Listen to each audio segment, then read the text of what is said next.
Hello and welcome to Sail the World. I'm in Fremantle, Western Australia, where British skipper Laurie Smith is celebrating the sweet taste of victory.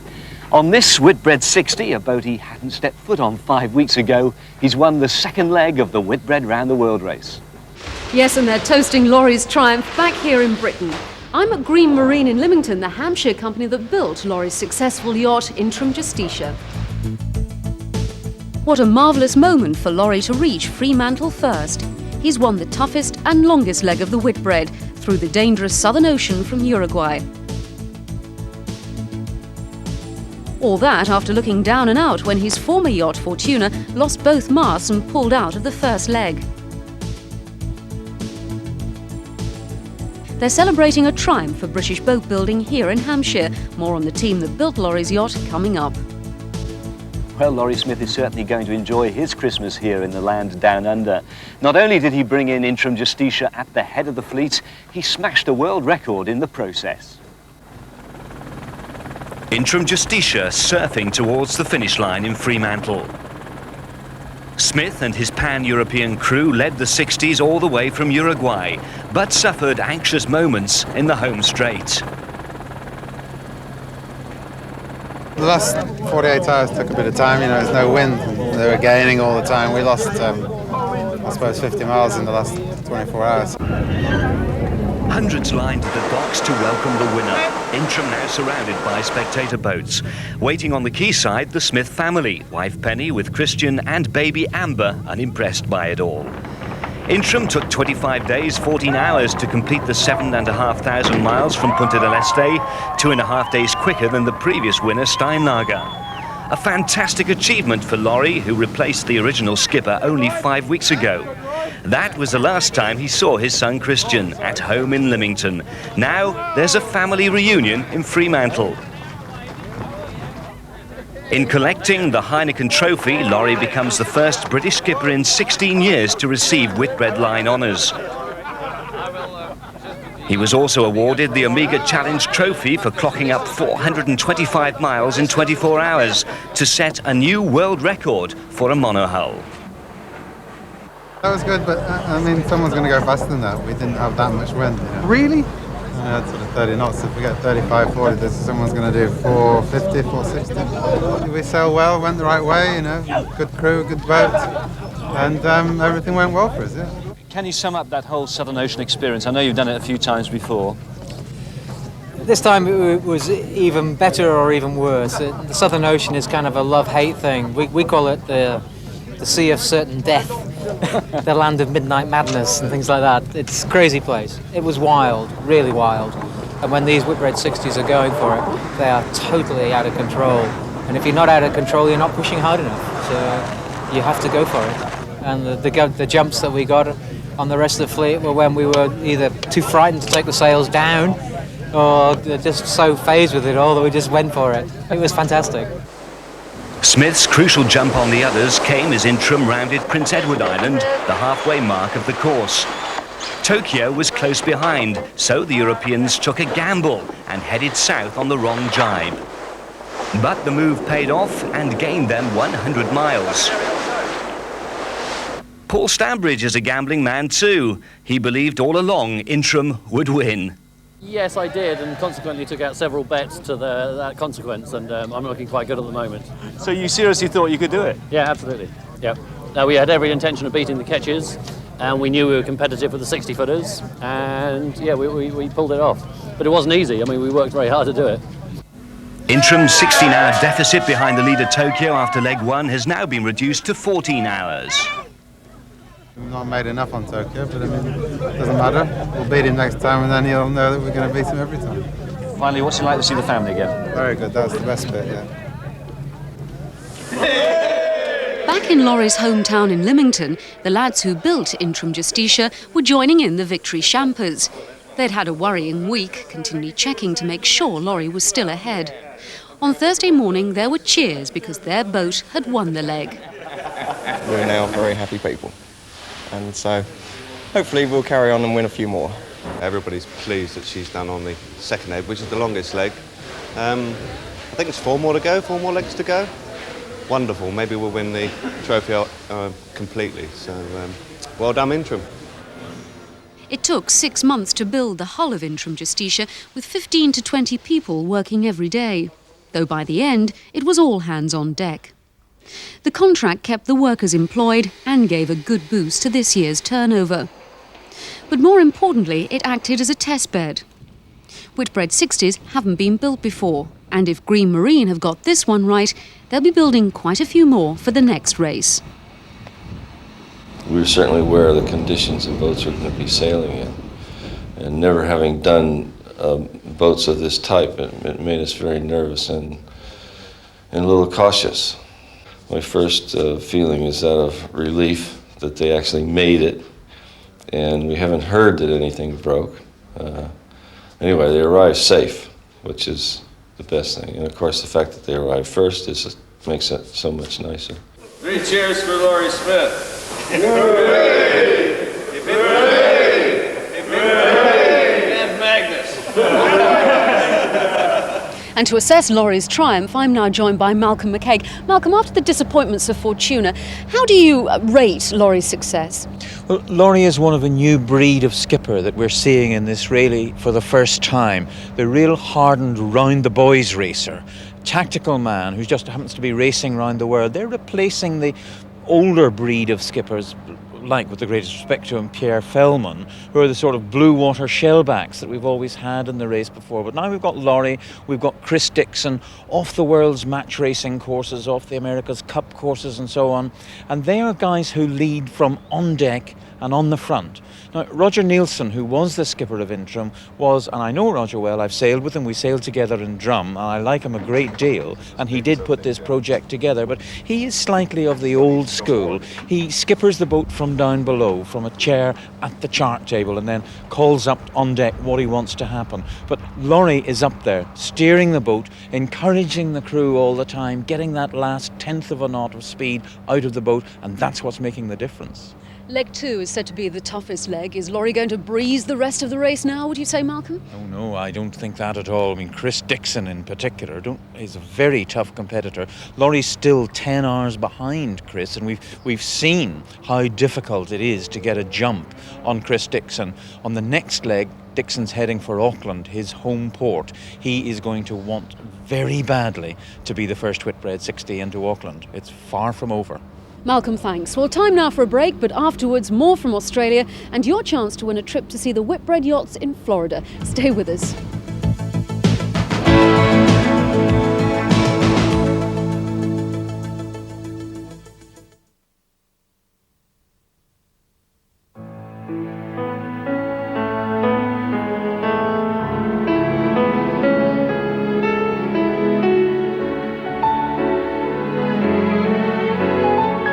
The perfume for those precious moments. Trésor from Lancôme. Daddy, what would happen if I got in some extra Coburns this Christmas? I think you can rest assured your friends will be cock-a-hoop. Now let's try and get a little closer. Yes, the nocturnal activities of this species are fascinating. While some nibble delicious wafer-thin after eights, others hoard for the long night ahead. Here we see a challenge to the dominant male, who's already clearly marked his territory. With awesome eyesight, this creature spots one lone after eight, swoops and devours mercilessly. What? Blasted film crew got in here again. Oh dear, looks as though we've been spotted. At Southern Electric now, you can save £50 on this Nokia 14-inch Fastex TV. Save up to £50 on our exclusive dual CD hi-fi systems. And save up to £100 on our exclusive dual Nikam TVs. And on selected products, you can buy now, pay April. At Southern Electric now. As my father used to say, take care of the small things and the big things will take care of themselves. Whether your destination is Cowes or Cape Horn, whether you sail an Optimist dinghy or a mega yacht, Doyle Sailmakers has skilled professionals who will ensure you get the most from your sailing. Doyle, your local sailmaker with a world of experience. What do you need for a fabulous production of Cinderella? Well, first, you need a real star to play buttons, and a very special person like Gloria Hunniford to play the fairy godmother.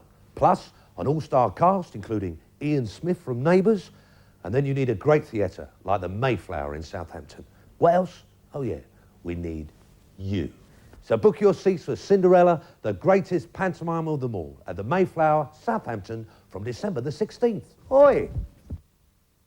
Wrap up your Christmas at Alders and save up to a third on selected ladies' and men's fragrances. Chanel No. 5, only $19.95. Giorgio Eau de Toilette, just $24.95. Calvin Klein's Obsession Aftershave, $19.95. Dune from Christian Dior, $22.95. Wrap up your Christmas and save up to a third on these and many more selected fragrances. At Alders of Portsmouth.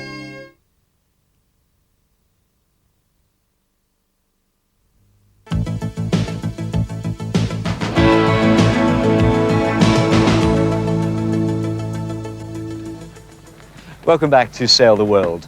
Here in Fremantle on the west coast of Australia, we're still celebrating Laurie Smith's win for Britain in the second and longest leg of the Whitbread Round the World race. Trailing in his wake, some of the world's finest ocean racers. Tokyo's Chris Dixon, a world champion around the buoys, has shown how well he can adapt to the offshore game. The leg one winner finished 2 hours behind Intram and has an overall lead of 14. But Dixon's felt the strain this time. It was tough, it was long, it was cold, and the hardest part is you're a boat race, and it'd be very easy to throttle back and take it easy and go slow, but you know that others aren't. You've got to keep pushing. The third boat to cross the line just under 6 hours after Intram was Yamaha, skipper Brooksfield blaming himself for a tactical blunder. I'm disappointed because we had it in the bag up at Prince Edward Island, really in touch, and it was a tactical blue on my part in which we didn't go far enough south, straight after the island, and take the loss that Intram did, and then she made a big gain down south. So, I mean, I'm disappointed, but, I mean, in third place, I'm happy, but I'm not happy with the hours that we have lost. Fourth to arrive some 40 minutes later was the leading Maxi Merit Cup. But the wounded New Zealand Endeavour with her broken mast had managed to keep the Swiss ketch at bay for most of the race. So victory wasn't as sweet as skipper Pierre Fellman would have liked. We have a big problem with the speed. The boats don't surf very fast, I don't know why. I think the crew is good, the sails are good. We manage the boat correctly, but each time New Zealand is faster. The next yacht, Galicia, had to take it easy for the second half of the leg after suffering severe delamination. The full extent of the damage has yet to be assessed. New Zealand Endeavour's problems were plain for all to see. Grant Dalton's ketch with her broken mizzenmast had fought hard to stay in front of Merit and only succumbed in the light airs off Fremantle. But finishing less than 2 hours behind the Swiss ketch was some achievement. It's been pretty hard because, I mean, we had a 70-mile lead when we dropped the rig, and that was a lead that was created through knowing that we had to get away in the early part of the leg because the 60s would be very fast once we got running hard down south. So we got that lead established, and then we dropped the rig and we had to even work harder. So it's been pretty tough. The guys worked around the clock for days to get the boat sailing again as quick as possible, and in that time we lost sort of 100 miles straight away before we were able to sort of start recovering. So yeah, I think it's probably, we've had it as tough as, probably no tougher than anybody else, but it's been pretty tough. The warmest Fremantle welcome was reserved for Winston the following day. She was one of 2 yachts which helped search for Brooksfield after she sent a distress signal. Winston's efforts were rewarded by goodies presented by wives and girlfriends of Brooksfield's crew, including Jenny Fitzharding from the race office, whose fiancé was on board. You know, it's part of the solidarity of the race that the competitors all go to each other's help, and it was really nice to know that they turned around. But in doing so, Winston suffered her own damage in the storm-force winds and huge seas.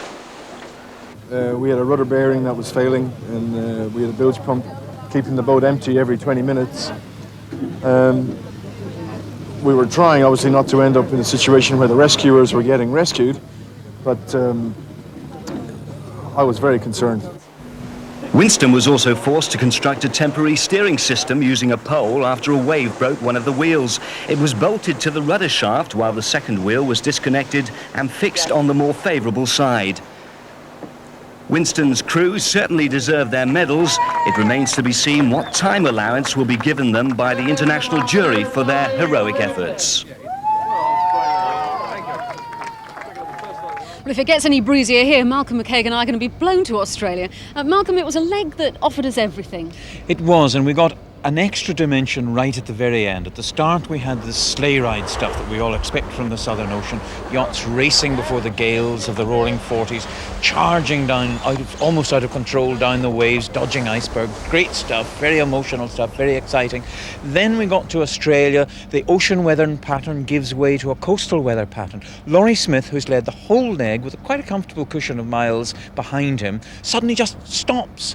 Dixon piles in astern. It's like all bets are off. A completely new hand of cards is dealt. Dixon now holds all the high cards. He's in charge tactically. Smith can only sit there and defend with almost no wind to reposition his boat. His game plan is always to stay between Dixon and Fremantle, but Dixon can decide whether to go to left or right, go above Laurie or go below him. Laurie, in one sense, has modern weaponry. He can watch Dixon on a radar. He's getting his position reported to him by satellite. But like Nelson of old, he's only got his sails on the breeze to position his craft. It was really tense stuff, a real tactical battle. Now, in the Maxi class, Malcolm, New Zealand Endeavour led the fleet home in leg 1. Leg 2, they've got problems. Shades of Fisher and Paykel in the last race. Grant Dalton must really be thinking déjà vu. They were lucky in a way, Alison, because they lost just the top of their mizzen mast. There was so much strong wind in this leg early on that they didn't really suffer too badly because of it. Because, of course, with all that wind, they couldn't use all their sail area anyway, so they could keep the boat piling on. It was, again, only as they closed the coast and they got into the coastal weather pattern with the lighter breezes, then Pierre Fellman in Merit Cup came piling through and passed Grant, a day before the finish. Malcolm, thanks for that. Now, the Italian entry, Brooksfield, still has some way to go, but they'll just be happy to reach Fremantle after being holed in the desolate Southern Ocean. In just a moment, we'll be asking how safe is a Whitbread 60. But first, Sally Simmons recaps on the Brooksfield drama. At 7:15 on Friday the 3rd of December, Brooksfield set off an emergency beacon. For the next 16 hours, everyone feared the worst. We had everyone's worst nightmare apparently coming true. We thought we were facing the ultimate catastrophe with a boat in the Southern Ocean. The scenario then was, well, the keel's fallen off, the boat's rolled over. The big question was, have the 11 people on board all got out safely and got into a life raft? That was the case with Martella 4 years ago, but they had been able to give advance warning and the sea conditions were calm. This time, all forms of radio and satellite communication with Brooksfield failed. She was 2,000 miles from Australia and there were storm-force winds and mountainous seas. Brooksfield, with the green sail, waited for the two nearest yachts, La Poste and Winston, to go to her rescue. La Poste arrived first and found the crew of Brooksfield safe and well, but with 3 tons of water on board. La Poste stayed alongside Brooksfield while she made repairs before rejoining the race. We've learned that this race, it's not just a cliche saying that it is the ultimate challenge. These people are racing on the very edge. The one big thing about water and racing on water is if something goes wrong, you can't walk home. Brooksfield patched up the hole in their hull and are on course for Fremantle. The yacht is still leaking 80 litres of water an hour, but the crew are managing to pump it all out. Well, Dr. Richard Allen is a safety expert, and we have here a beacon supplied by Kelvin Hughes, similar to the one that Brooksfield activated. Dr. Allen, how does it work? Well, this is an example of a very modern 406 beacon. When it's activated, it sends out a signal that's picked up by a satellite in the sky and retransmitted down to a ground station, which tells the ground station where the signal's coming from so that they can alert the rescue services. And how reliable is it? Well, these modern beacons are very reliable. There's virtually worldwide coverage with the satellites now, and a particular advantage of the 406 beacon is that it could carry a signal that tells the ground station the actual name of the boat that the signals come from. And what do you make of this new breed of Whitbread boat, the Whitbread 60, built specially for this race? Do you think it's safe? Well, you know, I think even the most macho crew in the Whitbread race would accept that you have to make a compromise between speed factors and safety. And I rather feel that the compromise has been made in slightly the wrong place on these boats. We have had a number of failures, 3 rudder failures, for instance, in 8 boats. And I think that does give one a little pause for thought. The problem is that even the cleverest designer, and I think they're the most brilliant designers in the world on these boats, has to rely on the manufacturing tolerances of equipment on the boats, such as the rudder stocks. And if those aren't absolutely up to the design requirement, then in fact you get this sort of rate of failure. But there was one safety aspect of the Whitbread 60 that indeed saved the crew of Brooksfield. Oh, indeed. They have many very admirable safety features, and the particular one here was, of course, the watertight bulkheads, both fore and aft. If it hadn't been for that, I think this boat would have virtually certainly sunk, and then there would have been a very serious and life-threatening situation. Well, now to the competition and this week's question coming up. But first, last week's answer, and Dawn Riley is the new skipper of the Yacht Women's Challenge. And here's the lucky winner. On its way to you will be a pair of BT video phones, the latest in technology. You also go into the draw for a trip to see the Whitbread yachts in Florida, courtesy of Marina Developments of Hamble. And there are 5 runners-up who receive BT Whitbread Race posters. Well done to you all. Now this week's question. Name the former skipper of Intrum Justitia. Is he A. Bruce Farr, B. Roger Nielsen, C. Magnus Olsen? Your answers please on 0891 664444. That's 0891 664444. The lucky winners will receive a magnum of Champagne Mum. And call 0891 664444 for Yachtline. You can find out the latest news on the Whitbread and find out how to start boating. Well, the leaders might have reached Fremantle, but there are still others out on the water. The rest of the news now from Sally Simmons. The French Maxi La Poste is in 8th place after her diversion to rescue Brooksfield. The crew can expect a hero's welcome when they reach Fremantle, but they'll then become involved in the dispute over time allowed. Winston want 24 hours subtracted from their time, which would put them in 1st place on this leg. We went back, the time it took us to turn around and go back to the place where we turned around. We don't want any more or any less. Any more than that would be unfair. Any less than that, well then that's time off to turn around to help somebody. That would be crazy. The man who masterminded the rescue, Grant Dalton, controversially thinks Winston and La Poste should be winners in their class. My opinion is very strongly that in Winston's case they should be given equal time to the first 60, and in La Poste's case they should be given equal time to the first Maxi. But otherwise you do not encourage people to go back. We were coordinating it, and there were some boats that would not have gone back. I can say that quite without naming names. Winston and La Poste never hesitated at all. Now, that says something about the guys on board and the skippers of those boats. And if I was in Brooksfield, I'd want to know someone was coming back, because it's very easy to sit here in a nice dry room, but when you're out there with your life, and those guys, we thought they'd gone. We just could not work out how they could not be gone.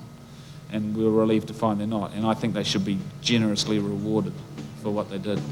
The international jury will decide on Tuesday. Meanwhile, Hetman is revelling in the winds and waves of the Southern Ocean. Early in the week, the Ukrainian entry managed to overtake the Women's Challenge, and they're steadily increasing their lead. 46 miles behind, Dawn Riley is ensuring a safe, if slower, passage. The Women's Challenge still has 690 miles to go. Brooksfield still have problems with their electrics and can't give an exact position, but are thought to be 11th. Then comes Odessa. They moved off the bottom rung for the first time last week. This week they have 2 boats behind them, 1,047 miles to go. The last place Maxi Uruguay Natural is 13th. Bringing up the rear is the British entry, Dolphin and Youth. They've been plagued with rudder problems. It actually came off altogether at one stage, and they had to use a spinnaker pole and a bucket to steer. It was sailing along just under a small jib. We could almost steer the boat in a straight line, but in the seaway it's very hard, and it was very, very hard for the people trying to steer the boat in 20-foot waves. Trying to steer a boat under a spinnaker pole is near impossible, but we managed to hold about 5 or 6 knots BMG, which was good. Dolphin and Youth could only watch as the leaders surged away from them. They stopped for 12 hours at sea to try and repair the fittings holding the rudder, but they could only find a permanent solution in the Kerguelen Islands. On entering the bay, they were hit by winds bordering on hurricane force and could hardly steer at all. A tow from the French Navy helped them to the quayside. Within 24 hours, they left with a new rudder in place. They should reach Australia on the 16th of December, well in time for Christmas parties. And that's all from Sail the World for now, but join us again next week when we'll be making the draw for that competition trip to Florida. And I'll bring you the best of the onboard action from Leg 2. Having had a sneak preview, I can tell you there's some spectacular footage. But for the moment in Fremantle, let's savour the victory of Laurie Smith. Until next time, goodbye.